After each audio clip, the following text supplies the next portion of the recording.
Hey there folks, welcome back once again to the Hop House. It's Eddie here, it's time for another beer review and it's going to be the last one in this batch. So we've just been running through some supermarket session IPAs and IPAs that I've got in my stash because I need to review them and get them out of the way.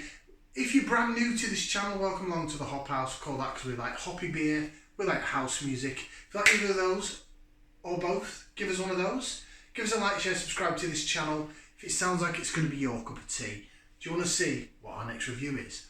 Okay, so I picked this up in Morrisons.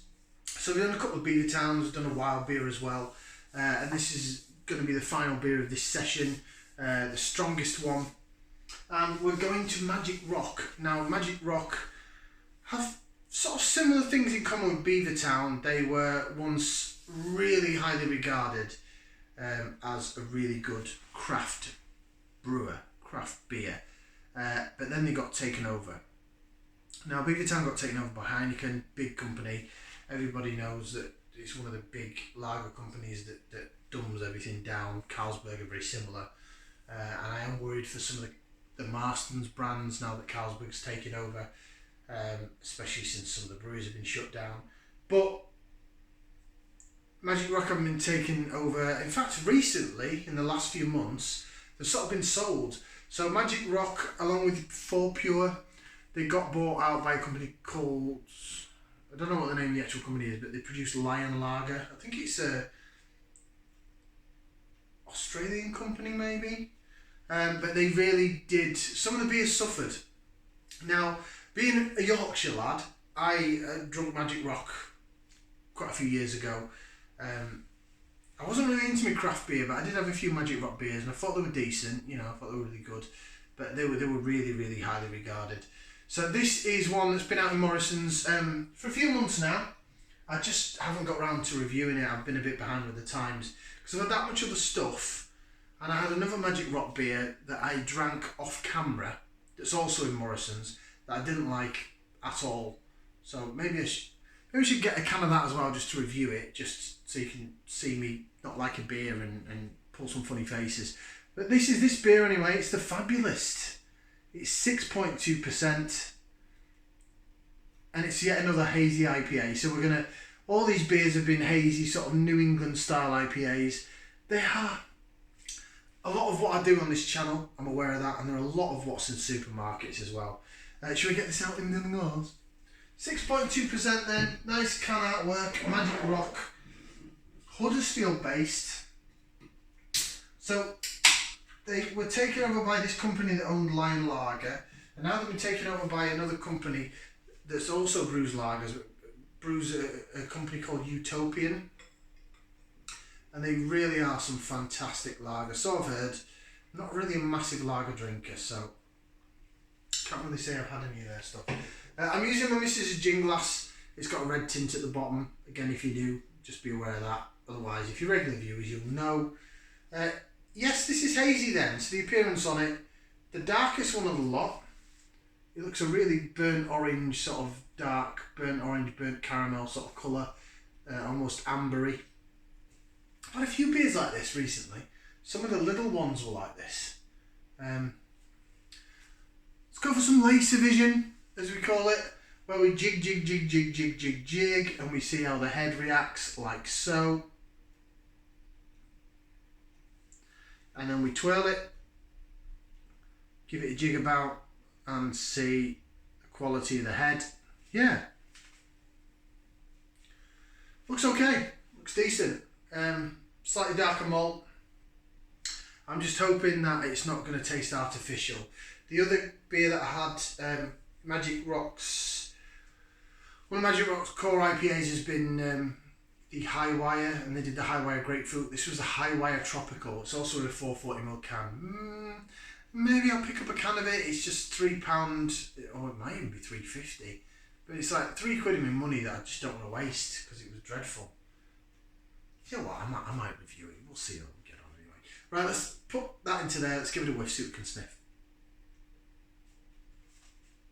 Malty, caramel malt, and orange, burnt orange. That smells rather West Coast to me. I know it's a hazy IPA. It doesn't say it's a New England specifically.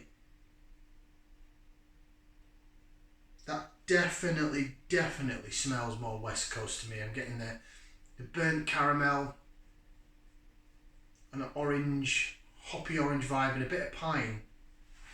Smells definitely West Coast, rather than what I was just getting before, where I was getting sweet berry vibe or, you know, pineapple, mango, tropicalness. I'm not getting that from this at all.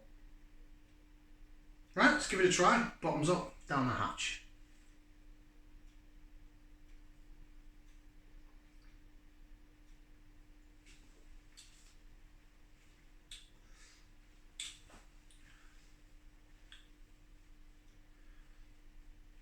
Definitely more West Coast orientated.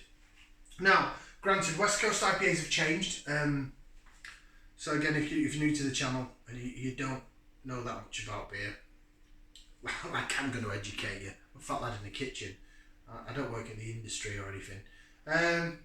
But what I do know is that the previous beers I've had are more to the East Coast, because these are all American style beers. So IPAs, West Coast of America, usually darker colour like this, usually more see-through as well. So it's got, maybe this is more a mountain IPA.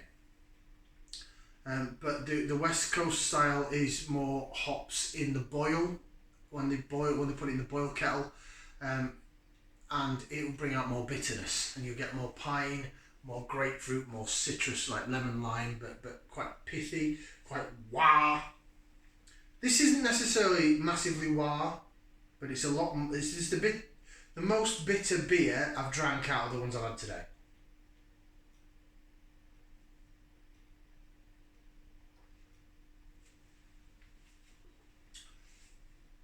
I like that though. I do. Maybe it's because the last one I had, that Beavertown, was quite sweet and berry-like, whereas this is, don't get me wrong, it's no like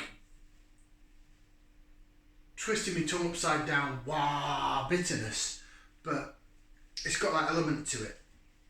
And I do always say that what you drink beforehand can affect what you drink afterwards. So I think because I've had something that was really relatively quite sweet, I'm picking up that pine, I'm picking up the burnt caramel from the malt, I'm picking up the orange, tart orangey vibe, pithy orange. And it's actually got a back end. It's fading away now, but it has got a back end of pine and orange, and then a little bit of dried bread. Don't know what's going on with my fingers there. I like it. Anyway, it's good. It's good. It's probably, no, I'd say the wild beer was the best one I've had today. The wild beer was, yeah, that wowed me. But that is a lot better than I thought it was going to be. I thought it was going to be pretty naff, to be honest. Excuse me. And I think it's alright. We don't get any ingredients on the can or any information. But you can go to magicrockbrewing.com, as it says there. I think you can have a look at some ingredients and stuff there.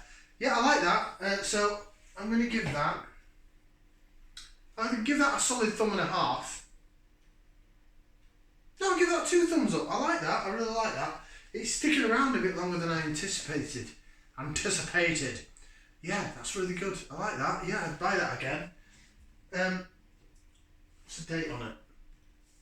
Christ, I can't read it. It's not printed properly. It just gives me a best before, which is May next year. So yeah, there's loads of time left on that. So maybe that's been, has that been brewed since Lions sold the franchise onto the new company, the Utopian Lager producers. I think they own some pubs as well.